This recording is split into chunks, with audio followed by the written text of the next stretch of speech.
kapibara ng Kapi. Ito nga pala si Kapi, yung pangalan niya si Bara-Bara.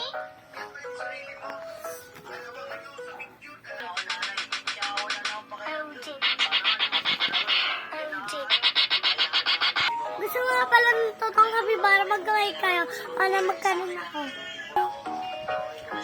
Guys, talika dito. Oh! Lang, may totoong na ako kapibara, guys. Oh. Bye, guys! Alis kami ni Kapi, guys. Let's go. Mag-round out. Sabihin mo. Ano oras kayo babalik ng kuryente? Go. Ate, ano oras kayo babalik ng kuryente? Ewan ko pa po. Mga 3. Sige, palawin na natin yung mga tao. Oh, yes! Bumalik na, guys! Di bumalik na. Takot ka. Ate, bumalik na yung ano.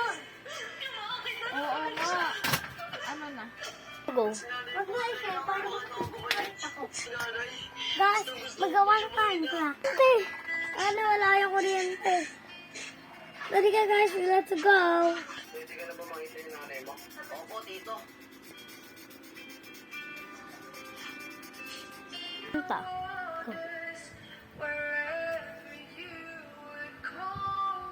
Hala! Oh my God.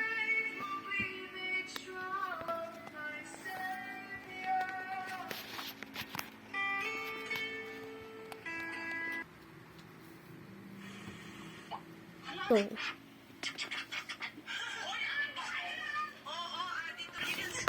Guys, karita na guys, gawa na tayo.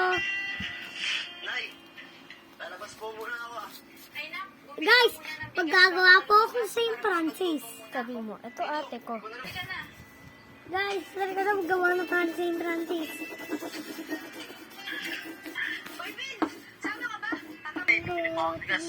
Ay, Vince, hintayin ka lang na. Ano? Go. Ay, ito nga pala yung santo ko si St. Francis Xavier. Teka guys! Bilis ko, pumasok namin. Sige, mag-iingat kayo. Sige. Guys, nakatira.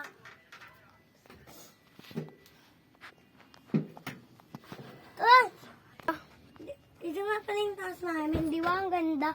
Saka ito nga pala yung rosary ni St. Francis. Isuot na natin. Yan, guys. Matutuwa yung nanay at tatay ko.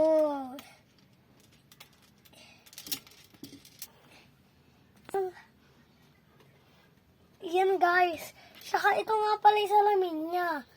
Nakalimutan ko pala. Guys, pangat pag may salamin. Alam ko na guys kung anong gagawin ko. Go. Ito bubuksan natin. Ano naman to? Hindi ba to? Okay, hindi. Guys, papapalitan ko na. Papapalitan ko na, guys. Guys, sorry ka na. Let's go. Mapapagayin.